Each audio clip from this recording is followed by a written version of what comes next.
let's finish up section 2.1. This is part 2.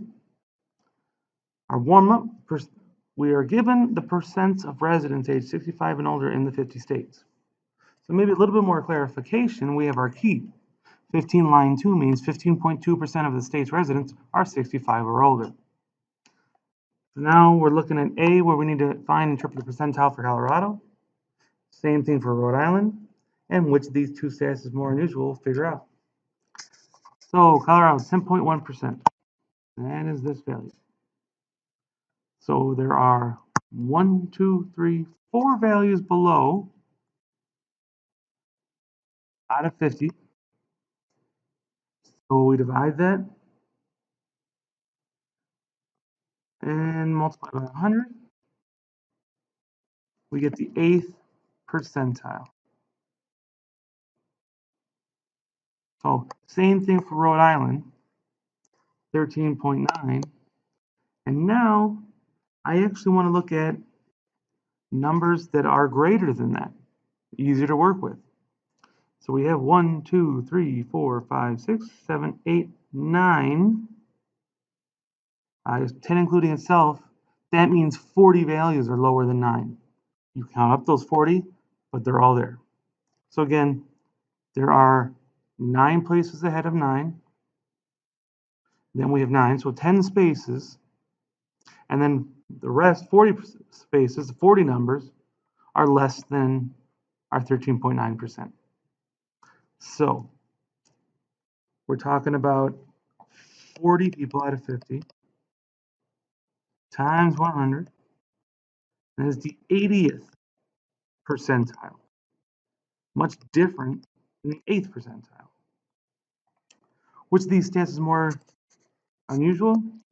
I would say Colorado, because it is farther from the mean.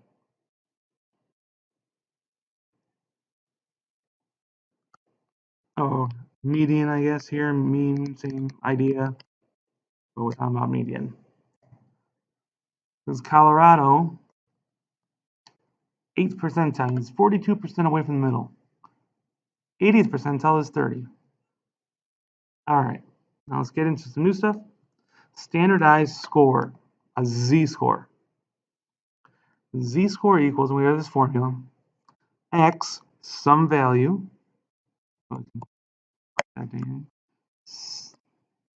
some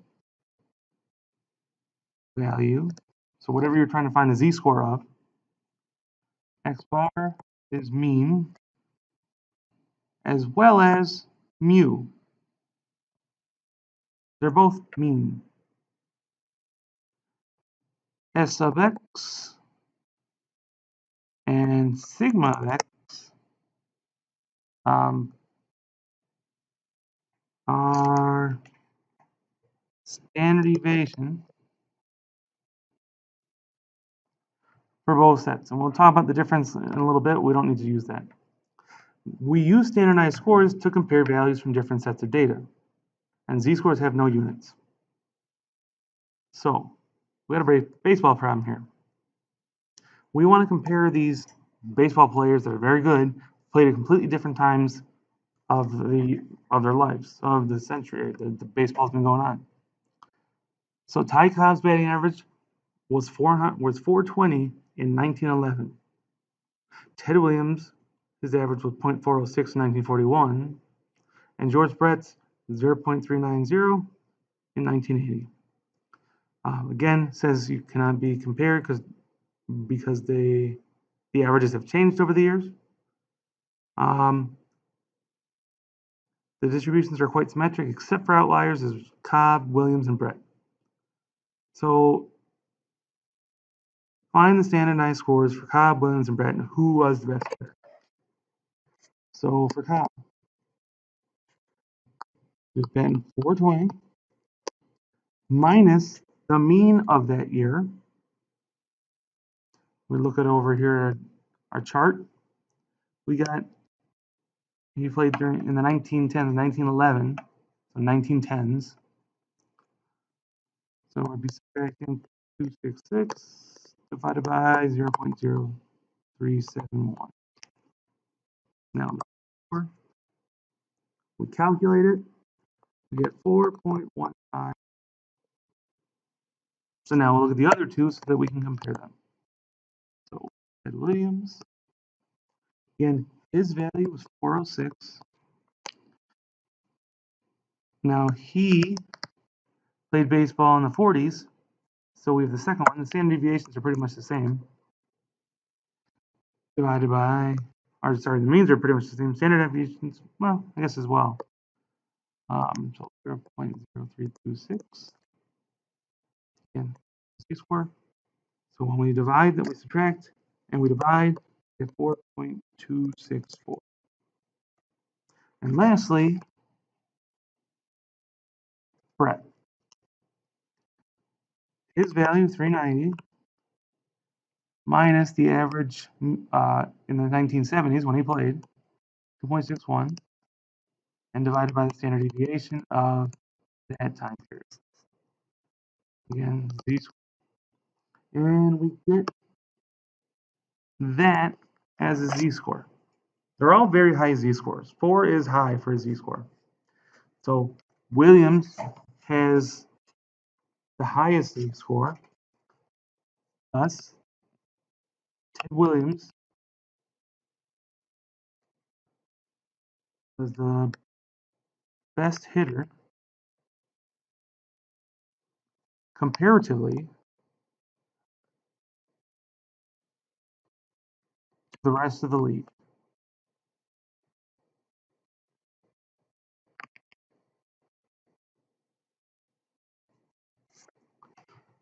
Yeah, so he's a lot farther away from the mean than Cobb and Brett. Means he's our better hitter. Now, number 2, pretend I played baseball from 72 to 76, which is amazing since that was before I was born. If his z-score is 2.5, what was his actual batting average? So we're working backwards now. So again, that's our formula. The z-score is 2.5. They tell us that equals, we don't know the actual batting average. We know the mean of that era. We were doing the 70s. So 0.21. And we know the standard deviation from that time period as well. So we got 0.0317. So what do? Well, we multiply by the deviation here to get rid of our fraction. 3. I have to grab my calculator. So 2.5 times 0.317. So now we're dealing with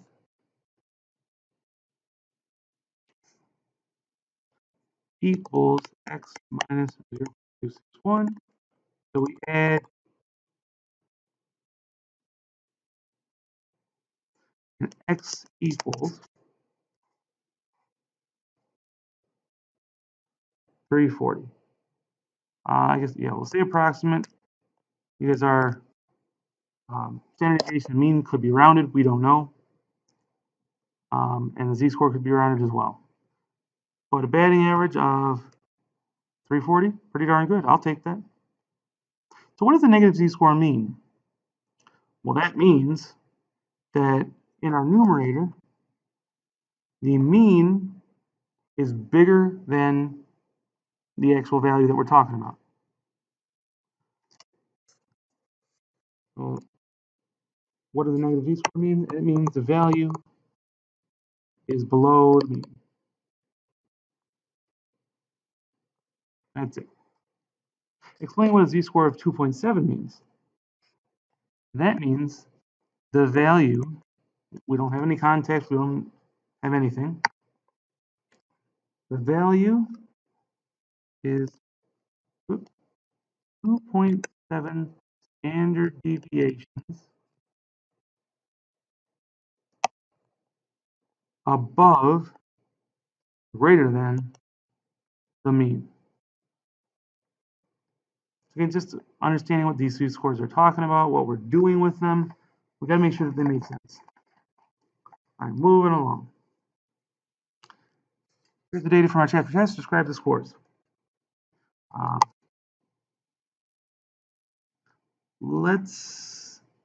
right. The shape of the data is skewed left with one possible outlier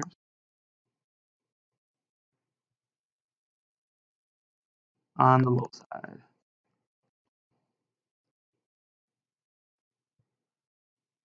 Center, in particular the mean in this case, is 60 and IQR 9. So this is just a printout of our values. We were looking here in our 5-number summary. We described it. We did SOX. Anytime you need to describe a set of data, you're using SOX. So make sure that you do that.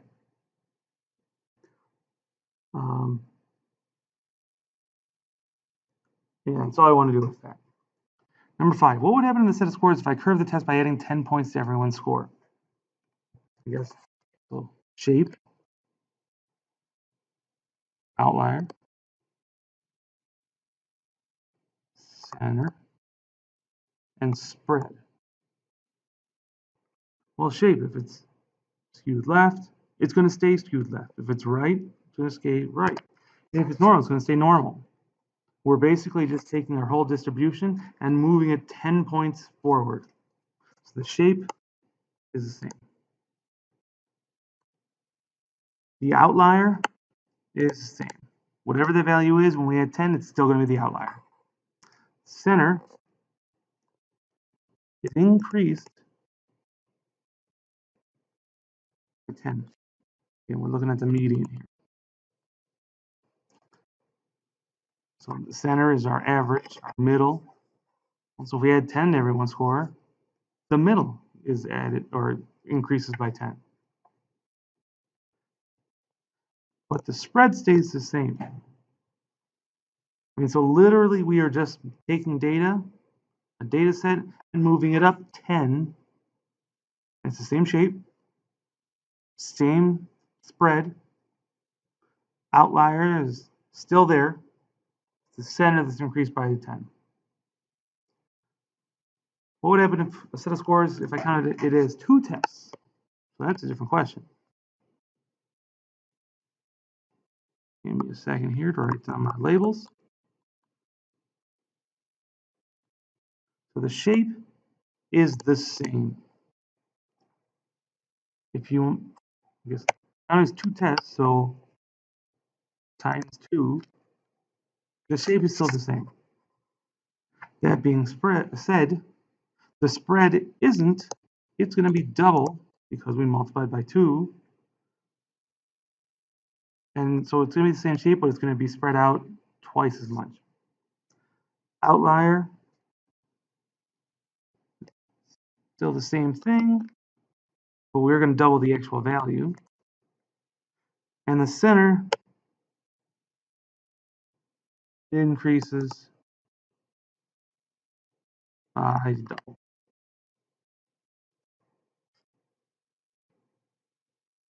So, in a nutshell, what did we just talk about? If we add something to a set, measures of center and location are the same. Mean, median, and mode, percentiles, does not change the shape of the distribution or measures of spread. So, multiplying or dividing each observation by the same positive number. When we multiply the values. Now, we don't need to worry about that. Okay. So we're going to find this. We have this programmable thermostat. And We want to make sure that we're using correctly. I don't know. Not really all that worried about that. So here is a distribution of temperatures, 30 of them there. And then the printout of their information. We got 5 number summary. 5 number summary. We get our box plot off that as well. We have the mean. We have our standard deviation. We have the median. But since this data set is somewhat normal, or symmetrical at least, we would use the mean. So use the fact that Fahrenheit our degrees in Fahrenheit is equal to 9/5 times or centigrade degrees plus 32. So find the mean temperature in degrees Fahrenheit. Does the thermostat setting seem accurate? So degrees Fahrenheit equals 9/5 times 8.43 plus 32.